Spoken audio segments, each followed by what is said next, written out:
Hi everybody. In this video, we are going to be going through all of the constructions that we've seen in class up until this point.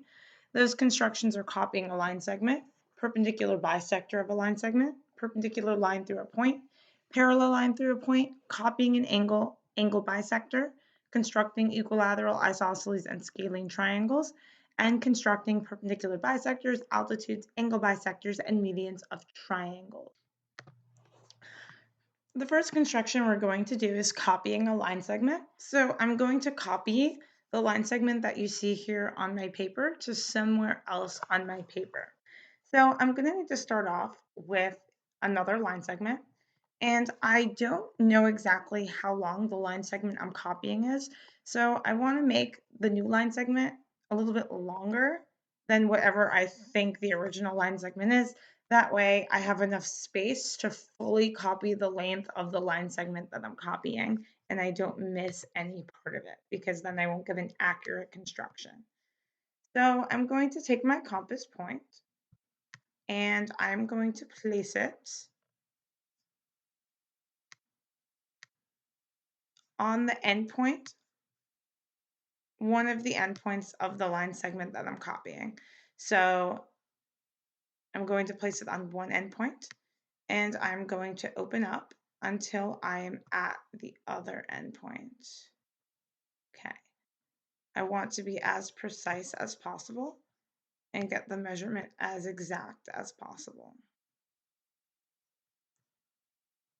Once I have that, I'm going to make an arc to show that I measured, and without changing either the hole that I'm using on my compass or the radius of my compass, I'm going to pick up my compass and I'm going to move it to the endpoint of the new line segment.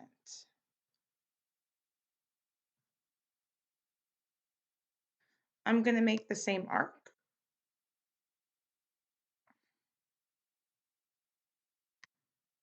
using the same radius, and there we have it.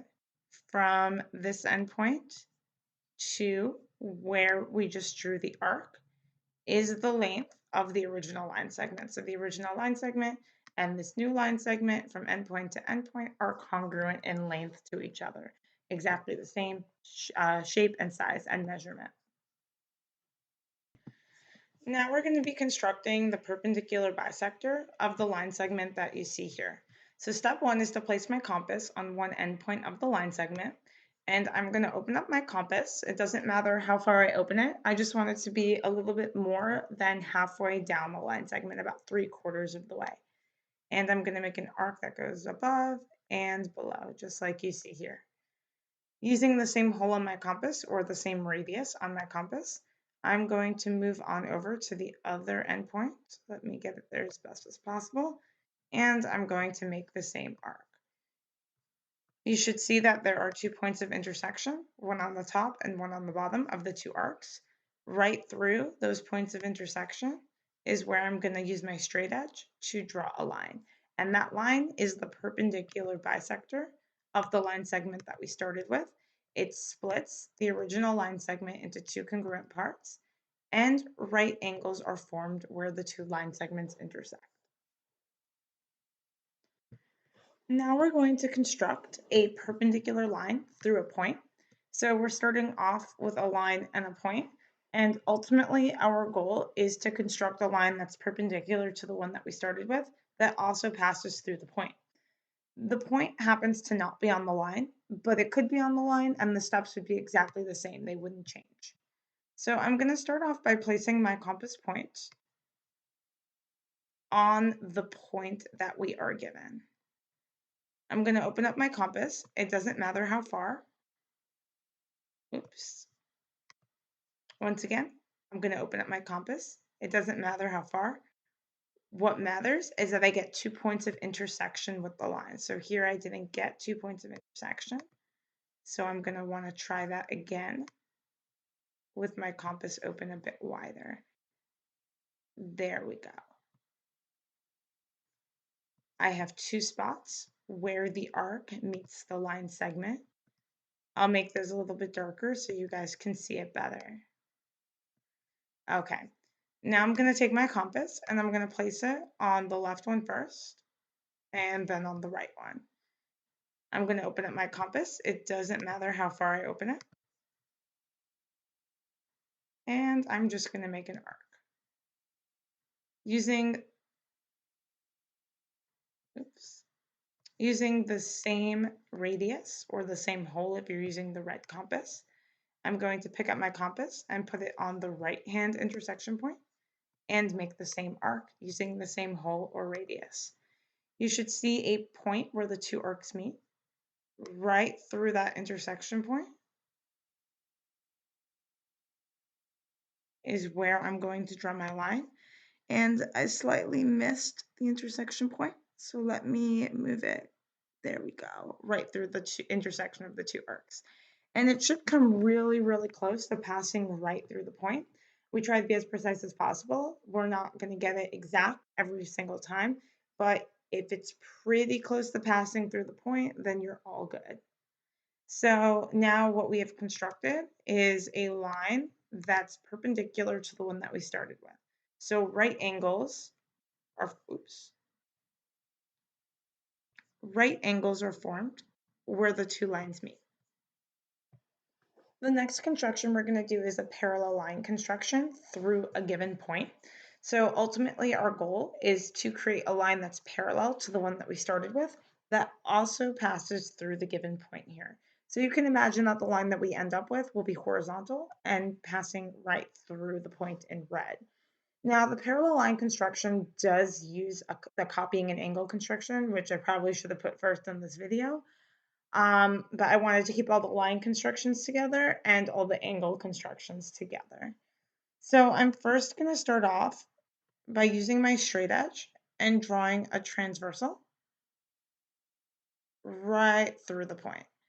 I want to draw my transversal really long on the top, so I give myself plenty of space to work with. Now that we have our transversal drawn, I'm going to take my compass and I'm going to put it on the vertex of the angle that I'm copying, which is this angle here.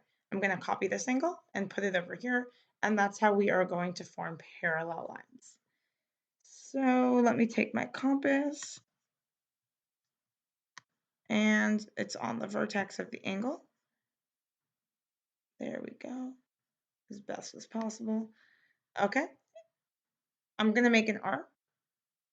The exact length of the arc doesn't matter, as long as there are two spots where the arc hits the angle, here and here. Using the same radius or the same hole if you're using the red compass, I'm going to take my compass and place it on the point right over here. I'm going to make the same arc using the same hole or the same radius. Okay, now we are ready to measure the angle that we're copying. So all I'm going to do, let me get a different color here, is take my compass and measure the length of the angle. So from intersection point to intersection point. Let me get my compass back. And as you can tell, this is pretty annoying to do on the computer. I find it a lot easier to do by hand. Okay, let me adjust this so it's there we go. So I have my compass point on one of the intersection points, and I'm trying to find the length to open it up to that it matches up almost exactly to the other endpoint, or the hole if you're using the red compass. Once I found that, I'm just going to make an arc to show that I measured. And then I'm going to take my compass and I'm going to go on over up here to the topmost intersection point. You'll know to put it here because there's nothing higher. There's nothing that intersects higher up. It's the highest most intersection point. Take my compass, put it on that point, and using the same radius or hole that I just measured, I'm going to make the same arc. Notice that there is an intersection point between my two arcs, between the blue and the black arcs over here. That's where I am going to draw, That's not what I wanted to do. There we go. Right through that intersection point is where I'm going to draw my line. Take a look. My line is parallel to the line that I started with, and it comes pretty close to passing almost exactly right through the point that we started with. If you take a look at the angle that we copied and the new angle that we created, we know they're congruent to each other because we use the copy and angle construction. But also notice how this angle here is top right and this angle here is top right. So these are corresponding angles. So that's why this construction works. We're able to create parallel lines because through copying an angle, we created congruent corresponding angles. And when corresponding angles are congruent, that actually proves that lines are parallel to each other. Now we're going to be copying an angle and moving it somewhere else on our paper. So this is the angle that we're going to copy. First step is to draw a ray somewhere else on your paper. So let me draw a ray. Give me 1 second. And this is where I'm going to be copying the angle to. So the goal is to measure the degree measure of the angle with the compass and bring it over to this ray over here to create our new angle. So I'm going to start by putting my compass on the vertex of the angle that we're copying. So right here on the vertex point. I'm going to open up my compass. It doesn't matter how far. All that matters is that I make an arc that intersects the angle at 2 spots.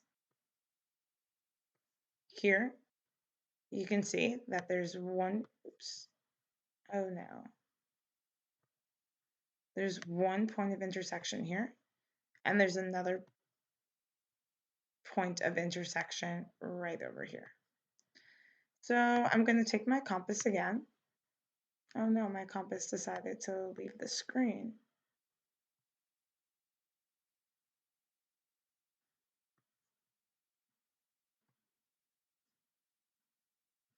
Okay. Let me move this compass over so I don't lose it again.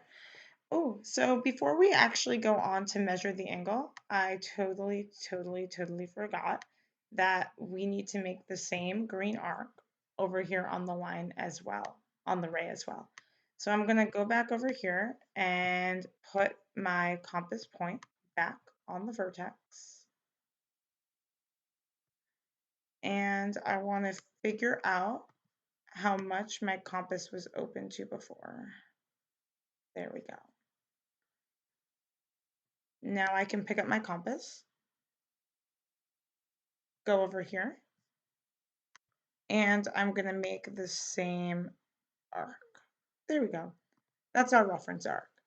Now we can get back to measuring this angle. So I'm going to put my compass on one of those intersection points, and I'm going to find the hole or the radius that best matches up to the other intersection point.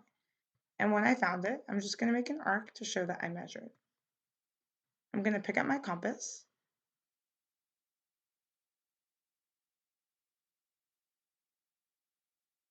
and I'm going to go on over to the spot where the arc hit the ray right over here. And all I'm going to do is make an arc. Notice that there is a spot where the two arcs meet, where my green and my red arcs meet, and that's where I'm going to draw my second ray right through. I'm going to start at the vertex, and I'm going to go right through that intersection point. These two angles should be congruent to each other because we measured this angle and brought the measurement over here. So we have two congruent angles. Now we're going to construct the angle bisector of this angle over here. So what I'm going to do is I'm going to take my compass and I'm going to put my point on the vertex of the angle that I'm bisecting. I'm going to open my compass. It doesn't matter how much or how wide. All that matters is that it hits the angle in 2 spots. I'm going to go over to one of these intersection points. I'll put it on the top one first over here. Let me use a different color. I'm just going to open up my compass, a little bit more, and make an arc. Using the same hole or the same radius, depending on which compass you're using, I'm going to take my compass and I'm going to put it on the other intersection point. And I'm going to make the same exact hole, the same exact arc, using the same hole. Right through that intersection point, starting at the vertex, is where I'm going to draw that bisector through. This line is the bisector of the angle. It splits it equally in half into two congruent parts. Now we're going to be constructing an equilateral triangle. So I want all three sides of my equilateral triangle to be the length of this line segment that I have here. So what I'm going to do first is put my compass on one of the endpoints of the line segment and open up to the other endpoint, and I'll just put an arc to show that I measured. I want to use this measurement of the line segment to create the two other sides of my triangle. So all I'm going to do is make an arc over here. That should be the length of the line segment because I didn't change my hole or my radius of my compass. Then I'm going to pick my compass up and put it on the other endpoint. And I'm going to make the same arc. Notice that there's a point where the two arcs meet. From that intersection point to the endpoint of the first line segment, I'm going to make a side of my triangle. And from the intersection point to the other endpoint of the line segment, I'm going to make the other side of my triangle. Now I have an equilateral triangle. All three sides are congruent to the original line segment that I started with. Now I'm going to construct an isosceles triangle.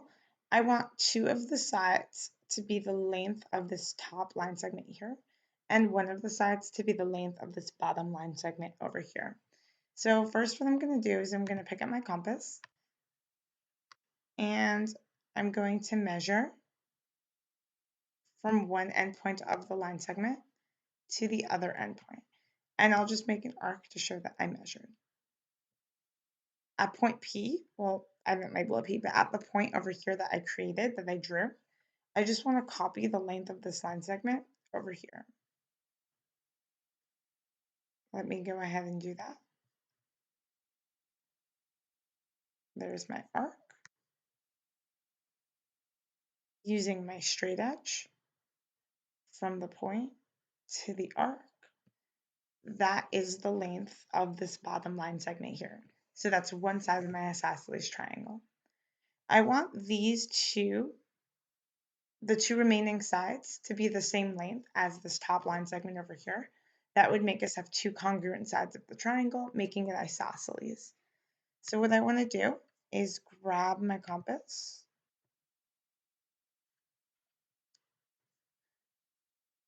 and bring it over to one of the endpoints of the top line segment. I'm going to find the hole or the radius that best matches up to the other endpoint.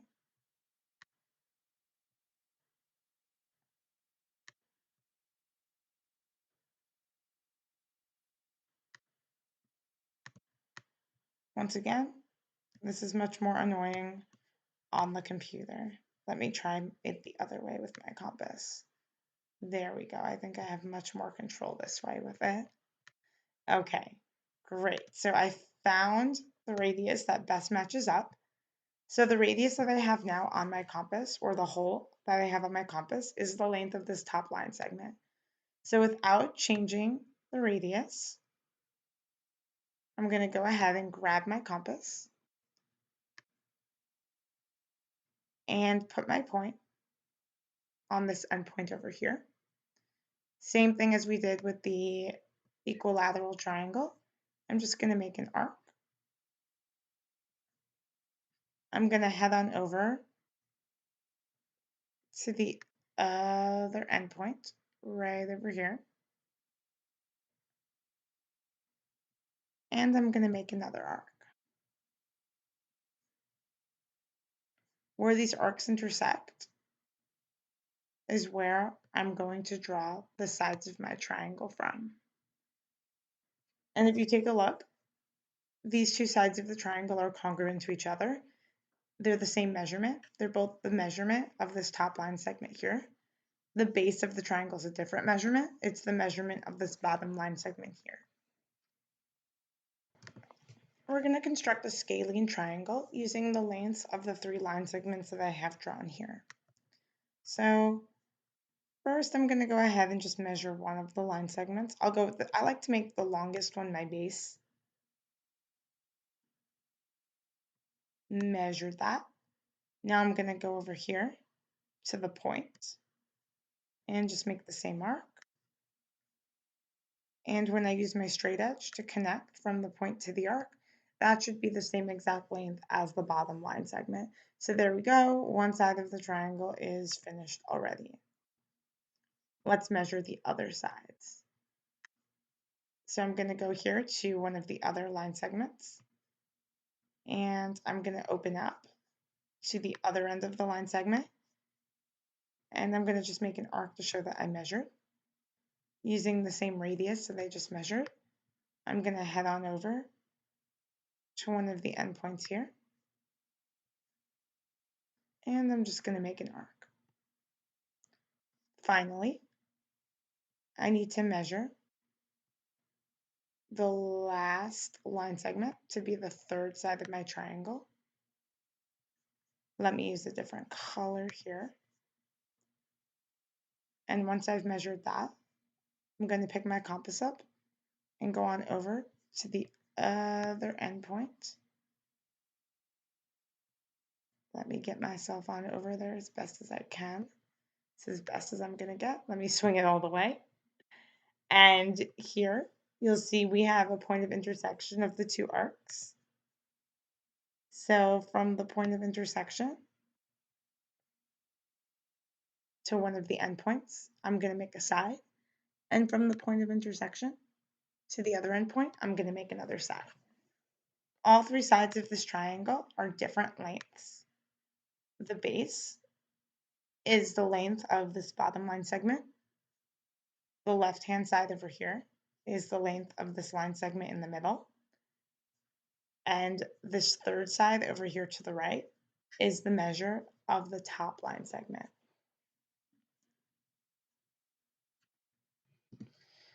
Finally, we're going to construct the 4 special triangle segments.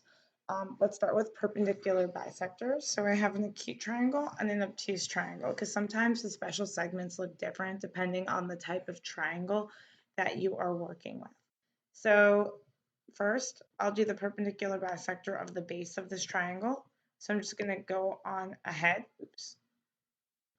and open my compass more than halfway and make an arc. Swing my compass around, go on over to the other endpoint, and using the same hole, I'm going to make the same arc. Using my straight edge,